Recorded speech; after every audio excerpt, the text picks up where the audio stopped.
Hello hi ನಮಸ್ತೆ Mahadevi D fashion ಚಾನಲ್ಗೆ ಎಲ್ಲರಿಗೂ ಸ್ವಾಗತ. ಯಾರೆಲ್ಲ ಇನ್ನೂ ನಮ್ಮ ಚಾನಲ್ನ ಸಬ್ಸ್ಕ್ರೈಬ್ ಆಗಿಲ್ಲ ಸಬ್ಸ್ಕ್ರೈಬ್ ಮಾಡಿಕೊಂಡು ಫ್ರೆಂಡ್ಸ್ಗೆ ಫ್ಯಾಮಿಲಿ ಮೆಂಬರ್ಸ್ಗೆ ಆದಷ್ಟು ಶೇರ್ ಮಾಡಿ ನಮ್ಮ ಚಾನಲ್ಗೆ ಸಪೋರ್ಟ್ ಮಾಡಿ. ಹಾಗೆ ಪ್ರತಿಯೊಂದು ವಿಡಿಯೋನ ಸ್ಕಿಪ್ ಮಾಡದೆ ಪೂರ್ತಿಯಾಗಿ ವಿಡಿಯೋನ ನೋಡಿ. ವಿಡಿಯೋ ಇಷ್ಟ ಆದರೆ ಲೈಕ್ ಕೊಟ್ಟು ಸಬ್ಸ್ಕ್ರೈಬ್ ಮಾಡದೆ ನೋಡ್ಲಾಕತ್ತವರು ಸಬ್ಸ್ಕ್ರೈಬ್ ಮಾಡ್ಕೊಳ್ಳಿ ಅಂತ ಹೇಳ್ತಾ ಇವತ್ತಿನ ವಿಡಿಯೋನ ಸ್ಟಾರ್ಟ್ ಮಾಡ್ತೀನಿ. ಮೊದಲಿಗೆ ಇವಾಗ ಏನೈತಲ್ಲ ನಾರ್ಮಲ್ ಬ್ಲೌಸನ್ನು ನಾನು ಸ್ಟಿಚಿಂಗ್ ಮಾಡ್ಲಾಕತ್ತೀನಿ. ಕ್ರಾಸ್ ಬೆಲ್ಟನ್ನು ನೋಡ್ಲಾಕತ್ತೀರಲ್ಲ, ಈ ರೀತಿಯಾಗಿ ನಾವು ಅಪೋಸಿಟ್ ಸೈಡಲ್ಲಿ ಇಟ್ಕೊಂಡು ಸ್ಟಿಚ್ ಮಾಡಿದ್ರಿ ಅಂತಂದ್ರೆ ನಾವು ಕ್ರಾಸ್ ಬೆಲ್ಟನ್ನು ಕರೆಕ್ಟಾಗಿ ನೀವು ಸ್ಟಿಚಿಂಗ ಮಾಡ್ಬೋದು. ಇವಾಗ ನೋಡ್ಲಾಕತ್ತೀರಲ್ಲ, ಎರಡು ಅಪೋಸಿಟ್ ಸೈಡ್ ಇಟ್ಬಿಟ್ಟು ಮೇನ್ ಫ್ಯಾಬ್ರಿಕ್ ಏನೈತಲ್ಲ ಅದನ್ನು ರೈಟ್ ಸೈಡಲ್ಲಿ ಇಟ್ಟು ಲೈನಿಂಗನ್ನು ಇಟ್ಟು ಫೋಲ್ಡ್ ಮಾಡಿದ ನಂತರ ಕರೆಕ್ಟ್ ಆಗ್ತೈತಿ. ಸ್ಟಾರ್ಟಿಂಗ್ ಯಾರೆಲ್ಲ ಸ್ಟಿಚಿಂಗ್ ಮಾಡ್ತಿರ್ತಾರಲ್ಲ ಇದೇ ರೀತಿ ಆಗ್ತಿರ್ತೈತಿ. ಆಮೇಲೆ ಸ್ಲೀವ್ ರೆಡಿ ಮಾಡ್ಕೋಬೇಕಾಯ್ತು ಅಂತಂದ್ರೆ ಅದು ಕೂಡ ಸ್ಟಿಚಿಂಗ್ ಆದ ನಂತರ ಒಂದೇ ಸೈಡ್ ಸ್ಲೀವ್ ರೆಡಿ ಆಗಿಬಿಟ್ಟಿರ್ತೈತಿ. ಕ್ರಾಸ್ ಬೆಲ್ಟ್ ಕೂಡ ಅದೇ ಕನ್ಫ್ಯೂಷನ್ ಇರ್ತೈತಿ. ಹೀಗಾಗಿ ಈ ರೀತಿಯಾಗಿ ಇಟ್ಕೊಂಡು ಸ್ಟಿಚಿಂಗ್ ಮಾಡೋದ್ರಿಂದ ಯಾವುದೇ ರೀತಿಯಾಗಿ ಕನ್ಫ್ಯೂಷನ್ ಅನ್ನೋದು ಇರೋಂಗಿಲ್ಲ. ಆಮೇಲೆ ಇವಾಗ ಮತ್ತೆ ಮೇಲೆ ಫ್ಯಾಬ್ರಿಕ್ ಮೇಲೆ ನಾನು ಸ್ಟಿಚ್ನ ಹಾಕ್ಲಾಕತ್ತೀನಿ.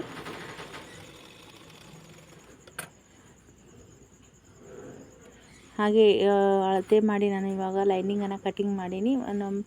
ಮೇನ್ ಫ್ಯಾಬ್ರಿಕ್ ಏನೈತಲ್ಲ ಅಂದಾಜು ಒಳಗೆ ತೊಗೊಂಡು ಲಾಸ್ಟಾಗಿ ಈ ರೀತಿಯಾಗಿ ರೆಡಿ ಮಾಡ್ಲಾತೀನಿ. ಒಬ್ಬೊಬ್ರು ಏನೈತಲ್ಲ ಬ್ಯಾಕ್ ಪಾರ್ಟನ್ನು ಮೊದಲಿಗೆ ರೆಡಿ ಮಾಡಿ ಫ್ರಂಟ್ ಪಾರ್ಟ್ಗಳನ್ನ ರೆಡಿ ಮಾಡ್ಕೊಳ್ತಾರೆ.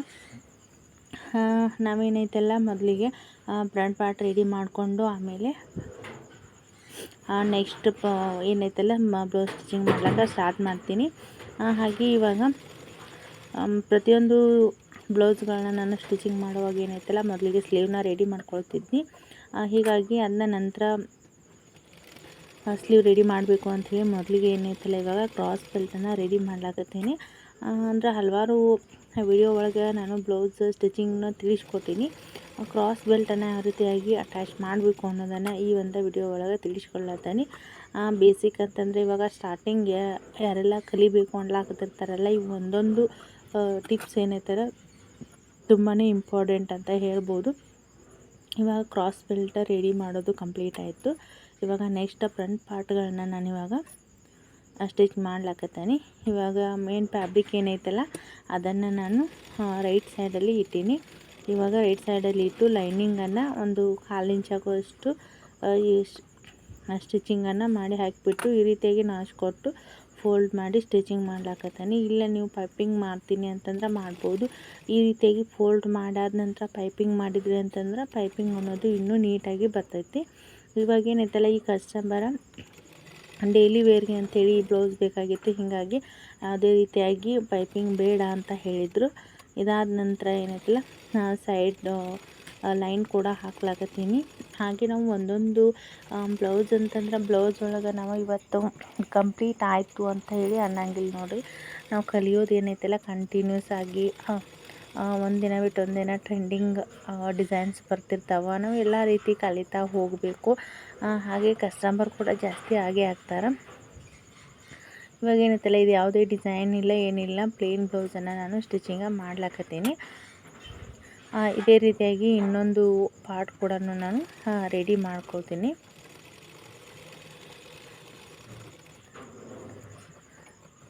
ನೀವು ಸ್ಟೆಪ್ ವೈಸ್ ನೀವು ಕಲಿತಾ ಹೋದ್ರಿ ಅಂತಂದರೆ ನೀವೇನೈತಲ್ಲ ಕಡಿಮೆ ಸಮಯದೊಳಗೆ ನೀವು ಬ್ಲೌಸನ್ನು ನೀವು ಕಂಪ್ಲೀಟ್ ಮಾಡ್ಬೋದು. ಒಂದಿಷ್ಟನ್ನು ಹೇಳ್ತಾರೆ ನಾವು ಡೈಲಿ ಜಾಸ್ತಿ ಬ್ಲೌಸ್ ಸ್ಟಿಚಿಂಗ್ ಮಾಡ್ಲಿಕ್ಕಾಗೋದಿಲ್ಲ, ಒಂದೇ ಬ್ಲೌಸ್ನ ನಾವು ಸ್ಟಿಚಿಂಗ್ ಮಾಡ್ತೀವಿ ಅಂತ ಹೇಳ್ತಿರ್ತಾರೆ.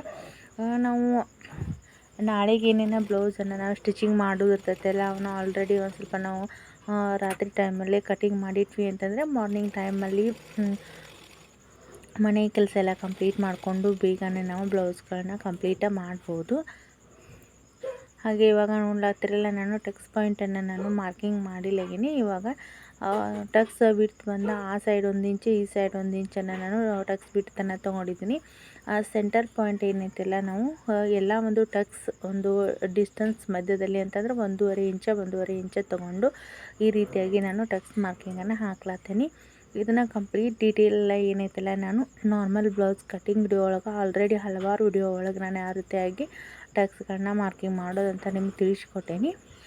ಎಲ್ಲ ಮಧ್ಯದೊಳಗೆ ಏನೈತಲ್ಲ 1.5 ಇಂಚ ಗ್ಯಾಪ್ ಬರೋ ರೀತಿಯಾಗಿ ನಾನು ಮಾರ್ಕಿಂಗನ್ನು ಹಾಕಿ ನಿಮ್ಗೆ ತಿಳಿಸಿಕೊಡ್ಲಾಗ್ತದೆ. ಈ ರೀತಿಯಾಗಿ ಹಾಕಿ ನಾವು ಒಂದು ಸ್ವಲ್ಪ ದಿನ ಪ್ರಾಕ್ಟೀಸ್ ಮಾಡಿದ್ವಿ ಅಂತಂದ್ರೆ ನೀವು ಕಂಪ್ಲೀಟಾಗಿ ಯಾವುದೇ ರೀತಿಯಾಗಿ ನಿಮ್ಗೆ ಪ್ರಾಬ್ಲಮ್ ಅನ್ನೋದು ಬರೋಂಗಿಲ್ಲ. ಮೇನ್ ಬ್ಲೌಸ್ ಒಳಗೆ ಏನೈತಲ್ಲ ಶೋಲ್ಡರ್ ಡ್ರಾಪ್ ಅನ್ನೋದು ತುಂಬಾ ಒಂದು ಪ್ರಾಬ್ಲಮ್ ಆಗ್ತಿರ್ತೈತಿ ಅಂತ ಹೇಳ್ಬೋದು. ಶೋಲ್ಡರ್ ಡ್ರಾಪ್ ಆಗಿರ್ಬೋದು, ಪೈಪಿಂಗ್ ಅನ್ನೋದು ತಿರುಗೋ ರೀತಿ ಆಗಿರ್ಬೋದು. ಒಂದಿಷ್ಟು ಟೈಲರಿಂಗ್ ಯಾರೆಲ್ಲ ಮಾಡಿರ್ತಾರಲ್ಲ ಸ್ಟಾರ್ಟಿಂಗ್ ಅನುಭವ ಆಗಿರ್ತೈತಿ. ಹೀಗಾಗಿ ಇವೆಲ್ಲ ನಾವು ಫೇಸ್ ಮಾಡಿ ಕರೆಕ್ಟಾಗಿ ನಾವು ಒಂದು ಡೈಲಿ ನಾವೊಂದು ಇಲ್ಲ ಅಂತಂದ್ರೂ ಒಂದು 4 ಬ್ಲೌಸ್ನ ಸ್ಟಿಚಿಂಗ್ ಮಾಡಿವಿ ಅಂತಂದ್ರೆ ನಾವು ಪರ್ಫೆಕ್ಟಾಗಿ ನಾವು ಬ್ಲೌಸ್ ಕಸ್ಟಮರ್ ವೇರ್ ಮಾಡಿದ ನಂತರ ಬ್ಲೌಸ್ ಕರೆಕ್ಟಾಗಿದೆ ಅಂತಂದರೆ ನಾವು ಕರೆಕ್ಟಾಗಿ ಬ್ಲೌಸ್ ಸ್ಟಿಚಿಂಗ ಕಲ್ತೀವಿ ಅಂತ ಅರ್ಥ.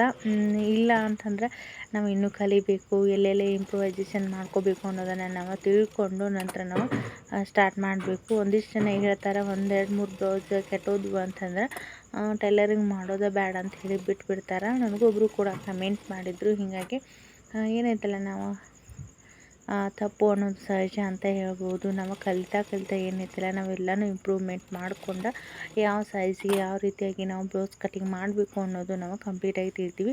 ಇವಾಗ ನೋಡ್ತಾ ಇದ್ರಲ್ವ ಸೇಪ್ ಅನ್ನೋದು ಎಷ್ಟು ನೀಟಾಗಿ ಬಂದೈತಿ ಅಂಥೇಳಿ. ಇವಾಗ ಏನೈತಿಲ್ಲ ಕ್ರಾಸ್ ಬೆಲ್ಟನ್ನು ಈ ರೀತಿಯಾಗಿ ಇಟ್ಕೊಂಡು ನಾವು ಇವಾಗ ನಾನು ಮೇನ್ ಫ್ಯಾಬ್ರಿಕ್ ಅನ್ನೋದು ಒಂದೇ ಒಂದು ಪದರನ್ನು ತೊಗೊಂಡು ಇವಾಗ ನಾನು ಸ್ಟಿಚ್ ಮಾಡ್ತೀನಿ. ನೀವು ಬೇಕಂತಂದರೆ ಎರಡೂ ಒಂದೇ ರೀತಿ ಸ್ಟಿಚ್ ಮಾಡ್ಬೋದು. ಅರ್ಥ ಆಗಲಿ ಅನ್ನೋದಕ್ಕೋಸ್ಕರ ನಾನು ತಿಳಿಸ್ಕೊಡ್ಲತ್ತೀನಿ. ನೀವೊಂದು ಇಲ್ಲಿ ಸ್ಟಿಚಿಂಗ್ ಮಾರ್ಜಿನನ್ನು ಒಂದು ಅರ್ಧ ಇಂಚ್ ಆಗುವಷ್ಟು ನೀವು ಸ್ಟಿಚಿಂಗ್ ಮಾಡಿದರೆ ನಡಿತೈತಿ. ಇಲ್ಲಿ ನಾನು ಅಷ್ಟಕ್ಕೆ ತಗೊಂಡು ಸ್ಟಿಚ್ನ ಹಾಕ್ಲಕತ್ತೀನಿ. ಕ್ರಾಸ್ ಬೆಲ್ಟನ್ನು ಯಾರಿಗೆ ನಿಮ್ಗೆ ಜಾಯಿಂಟ್ ಮಾಡ್ಲಿಕ್ಕೆ ಬರಲ್ಲ ಅನ್ನೋರು ನೀವು ಈ ವಿಡಿಯೋನ ಕಂಪ್ಲೀಟಾಗಿ ನೋಡಿದ್ರಿ ಅಂತಂದ್ರೆ 100% ನೀವು ಕಲ್ತೀರಿ. ಇವಾಗ ಟಕ್ಸ್ ಹಿಡಿಯೋದು ಕಂಪ್ಲೀಟ್ ಆಯಿತು. ಅದಾದ ನಂತರ ಏನೈತಲ್ಲ ಇವಾಗ ಈ ರೀತಿಯಾಗಿ ಫೋಲ್ಡ್ ಮಾಡಿಬಿಟ್ಟು ನಾವು ಇವಾಗ ಲೈನಿಂಗ್ ಏನಿರುತ್ತಲ್ಲ ಅದನ್ನ ಈ ರೀತಿಯಾಗಿ ಫೋಲ್ಡ್ ಮಾಡಿಬಿಟ್ಟು ಮೊದಲಿಗೆ ಫ್ಯಾಬ್ರಿಕ್ ಮೇಲೆ ಸ್ಟಿಚ್ ಹಾಕಿದ್ವಿ. ಈಗ ಲೈನಿಂಗ್ ಮೇಲೆ ಅರ್ಧ ಇಂಚ್ ಆಗೋಷ್ಟು ಏನು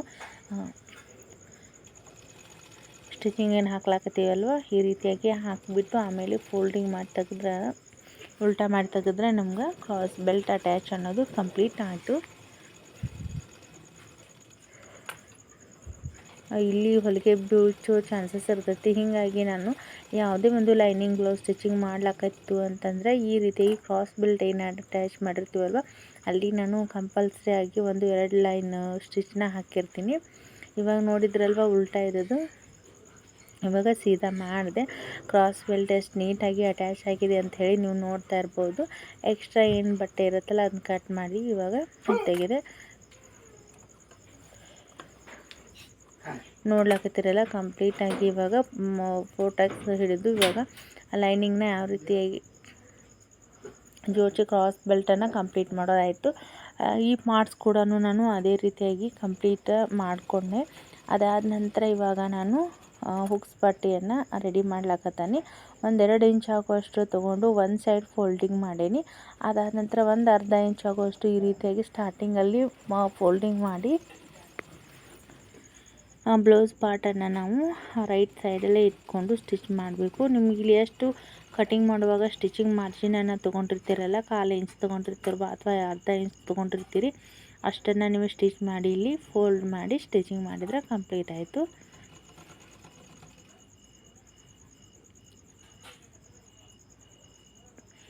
ಬ್ಲೌಸ್ ಒಳಗೆ ಏನೈತಲ್ಲ ನೀವು ಡೈಲಿ ಏನೈತಲ್ಲ ಆರಾಮಾಗಿ ನೀವು ನಾರ್ಮಲ್ ಬ್ಲೌಸ್ ಇದ್ವು ಅಂತಂದ್ರೆ 6-7 ಬ್ಲೌಸ್ ಕೂಡ ನೀವು ಸ್ಟಿಚಿಂಗ್ ಮಾಡ್ಬೋದು. ಈ ಟೈಲರಿಂಗ್ ಒಳಗೆ ಏನೈತಲ್ಲ ನೀವು ಕಂಪ್ಲೀಟಾಗಿ ಕಸ್ಟಮರಿಗೆ ಹೇಳಿದ ಟೈಮಿಗೆ ಬ್ಲೌಸ್ ಕಂಪ್ಲೀಟ್ ಮಾಡಿ ಕೊಡೋದು. ಆಮೇಲೆ ಬ್ಲೌಸ್ ಫಿನಿಶಿಂಗ್ ಅನ್ನೋದು ತುಂಬ ಇಂಪಾರ್ಟೆಂಟ್ ಆಗ್ತೈತಿ.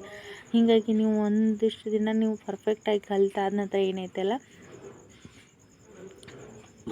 ನಾಳೆಗೆ ಯಾವ್ಯಾವ ಬ್ಲೌಸನ್ನು ನೀವು ಸ್ಟಿಚಿಂಗ್ ಮಾಡಬೇಕು ಏನೇನು ಮಾಡಬೇಕು ಅನ್ನೋದು ಮುಂಚೆನೇ ಪ್ಲ್ಯಾನಿಂಗ್ ಮಾಡಿಕೊಂಡು ಇದ್ರೊಳಗೆ ಟೈಲರಿಂಗ್ ಒಳಗಾಗಲಿ ಯಾವುದೇ ಒಂದು ವೃತ್ತಿ ಒಳಗಾಗಲಿ ಏನೈತಲ್ಲ ಟೈಮಿಂಗ್ ಅನ್ನೋದು ತುಂಬ ಇಂಪಾರ್ಟೆಂಟ್ ಆಗ್ತೈತಿ. ಹೀಗಾಗಿ ನಾವು ಏನೈತಲ್ಲ ಟೈಮ್ ವೇಸ್ಟ್ ಮಾಡೋದಕ್ಕಿಂತ ನಾವು ಕರೆಕ್ಟ್ ಟೈಮ್ಗೆ ಏನೈತಲ್ಲ ಬ್ಲೌಸ್ಗಳನ್ನ ಸ್ಟಿಚಿಂಗ್ ಮಾಡಿದ್ವಿ ಅಂತಂದ್ರೆ ನಮ್ಗೆ ಟೆನ್ಷನ್ ಅನ್ನೋದು ಕೂಡ ಇರೋಂಗಿಲ್ಲ. ಕಸ್ಟಮರ ಹೇಳಿದ ಟೈಮ್ಗೆ ನಾವು ಬ್ಲೌಸ್ನ ಕಂಪ್ಲೀಟ್ ಮಾಡಿ ಕೊಡ್ಬೋದು. ಹಾಗೆ ಏನೈತಲ್ಲ 1-2.5 ಇಂಚು ವಿಡ್ತನ್ನು ತೊಗೊಂಡು ಈ ಬಟ್ಟೆನ ಕಟ್ ಮಾಡೀನಿ. ಒಂದು ಲೈನಿಂಗು ಒಂದು ಫ್ಯಾಬ್ರಿಕನ್ನು ತೊಗೊಂಡು ಇವಾಗ ಅಟ್ಯಾಚ ಮಾಡ್ಲಾಕತ್ತೀನಿ. ಮೊದಲಿಗೆ ಏನೈತಲ್ಲ ಇವಾಗ ಬ್ಲೌಸ್ ಪಾರ್ಟ್ ಅನ್ನೋದು ಮೊದಲಿಗೆ ಸೀದಾ ಇಟ್ಕೊಂಡಿದ್ದೀವಿ, ಇವಾಗ ಉಲ್ಟಾ ಇಟ್ಕೊಂಡು ನಾನು ಇವಾಗ ಹುಕ್ಸ್ ಮಣಿನ ರೆಡಿ ಮಾಡ್ಲಾಕತ್ತೀನಿ. ಇವಾಗ ಒಂದು ಅರ್ಧ ಇಂಚ್ ಆಗುವಷ್ಟು ಸ್ಟಿಚ್ನ ಹಾಕಾದ ನಂತರ ಇವಾಗ ಫೋಲ್ಡ್ ಮಾಡಿ ಇವಾಗ ಹುಕ್ಸ್ ಮಣಿನ ರೆಡಿ ಮಾಡ್ಲಾಕತ್ತೀನಿ. ಆಮೇಲೆ ಏನೈತೆ ನಮಗೆ ಸ್ಟಿಚಿಂಗ್ ಏನು ಹಾಕಿರ್ತೀವಲ್ವ ಹಾಫ್ ಇಂಚಿಗೆ ಅದು ಫೋಲ್ಡಿಂಗ್ ಬಂದು ಕೂಡ ಅದೇ ಒಂದು ಸ್ಟಿಚ್ ಮೇಲೆ ಬೀಳಬೇಕು. ಆ ರೀತಿಯಾಗಿ ನಾವು ಹುಕ್ಸ್ ಮಣಿನ ರೆಡಿ ಮಾಡ್ಕೋಬೇಕಾದ್ರೆ ಈ ರೀತಿ ಇರ್ತೈತೆ ನೋಡ್ರಿ. ನೀವು ನೋಡ್ಲಾಕತ್ತೀರಲ್ಲ, ಫೋಲ್ಡಿಂಗ್ ಆದ ನಂತರ ಏನದು ಅರ್ಧ ಇಂಚ್ ಆಗೋಷ್ಟು ಏನು ನಾವು ಹುಕ್ಸ್ ಪಟ್ಟಿ ಇದು ರೆಡಿ ಮಾಡ್ಲಿಕ್ಕೆ ಅದನ್ನ ಪಟ್ಟಿ ಏನು ಜಾಯಿಂಟ್ ಮಾಡಿರ್ತೀವಲ್ವ ಅದೇ ಒಂದು ಹೊಲಿಗೆ ಮೇಲೆ ನಾವು ಫೋಲ್ಡಿಂಗ್ ಮಾಡಿರ್ತಕ್ಕಂಥದ್ದು ಲೇಯರ್ ಬಂದು ಅಲ್ಲಿಗೆ ಕೂತ್ಕೋಬೇಕು. ಆ ರೀತಿಯಾಗಿ ನೋಡಿಕೊಂಡು ನಾವು ಸ್ಟಿಚಿಂಗ್ ಮಾಡಬೇಕು. ಇವಾಗ ನೋಡ್ಲಾಕತ್ತಿಲ್ಲ, ಇದು ಏನೈತಲ್ಲ ಹುಕ್ಸ್ ಮಣಿನ ರೆಡಿ ಮಾಡ್ತೀನಿ.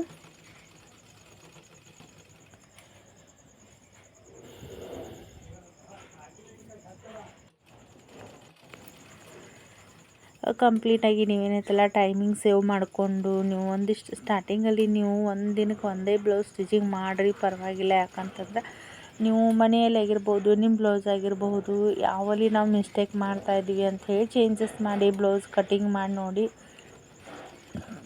ನೋಡಿದ್ರಿ ಅಂತಂದ್ರೆ ನೀವು ಬರ್ತಾ ಏನೈತಲ್ಲ ನಿಮ್ಗೆ ನಾರ್ಮಲ್ ಬ್ಲೌಸ್ ಆಗಿರಲಿ, ಡಿಸೈನ್ ಬ್ಲೌಸ್ ಆಗಿರಲಿ, ಕಟೋರಿ ಬ್ಲೌಸಸ್ ಆಗಲಿ ನೀವು ಹೊಲಿಲಾಕ ಅಂದ್ರೆ ಒಂದಿಷ್ಟು ಟೈಮಿಂಗ್ ಬೇಕಾಗ್ತೈತಿ.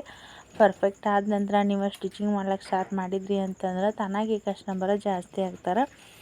ಹಾಗೆ ನೀವು ಯಾವ ರೀತಿಯಾಗಿ ಕಸ್ಟಮರ್ನ ಹ್ಯಾಂಡಲ್ ಮಾಡೋದು ಕೂಡ ತುಂಬ ಇಂಪಾರ್ಟೆಂಟ್ ಆಗ್ತೈತಿ. ಮತ್ತು ಟೈಲರಿಂಗ್ ಮಾಡ್ಲಾಕತ್ತೀರಿ ಅಂತಂದ್ರೆ ಇದ್ರೊಳಗೆ ಪೇಷನ್ಸ್ ಅನ್ನೋದು ತುಂಬಾ ಇಂಪಾರ್ಟೆಂಟ್ ಆಗ್ತೈತಿ. ಅದರೊಳಗೆ ಹೆಣ್ಮಕ್ಳು ಟೈಲರಿಂಗ್ ಮಾಡ್ಲತ್ತಾರೋ ಅಂತಂದ್ರೆ ಯಾವುದಾದ್ರು ಒಂದು ಫಂಕ್ಷನ್ಸ್ ಆಗಿರ್ಬೋದು, ಹಬ್ಬ ಹರಿದಿನ ಆಗಿರ್ಬೋದು, ಆ ಟೈಮ್ ಒಳಗೆ ಏನೈತಲ್ಲ ನಮ್ಮ ಮನೆ ಕೆಲಸನೂ ಜಾಸ್ತಿ ಇರ್ತೈತಿ ಮತ್ತು ಅದ್ರ ಜೊತೆಗೆ ಟೈಲರಿಂಗ್ ಕೆಲಸ ಕೂಡ ಜಾಸ್ತಿ ಆಗ್ತಿರ್ತೈತಿ. ಹೀಗಾಗಿ ಎರಡೂ ಕೂಡ ಬ್ಯಾಲೆನ್ಸ್ ಮಾಡ್ಬೇಕಂತಂದ್ರೆ ತುಂಬಾ ಪೇಷನ್ಸ್ ಅನ್ನೋದು ಬೇಕಾಗ್ತೈತಿ. ಒಂದೊಂದು ಸರ್ತಿ ಏನಾಗ್ತೈತಿಲ್ಲ ಈ ಟೈಲರಿಂಗ್ನ ಬೇಡ ಅನಿಸ್ಬಿಟ್ಟಿರ್ತೈತಿ. ಯಾಕಂತಂದ್ರೆ ಟೈಮಿಂಗ್ಗೆ ಕಸ್ಟಮರ್ ಕೂಡ ಬ್ಲೌಸ್ ಕೂಡ ಕೇಳ್ತಿರ್ತಾರೆ, ಮನೆ ಕೆಲಸನೂ ಜಾಸ್ತಿ ಇರ್ತೈತಿ. ಹೀಗಾಗಿ ನಾವು ಸಿಂಪಲ್ಲಾಗಿ ಏನೈತಲ್ಲ ಇದ್ರೊಳಗೆ ನಾವು ಜಾಸ್ತಿ ಅರ್ನಿಂಗ್ ಮಾಡಬಹುದು.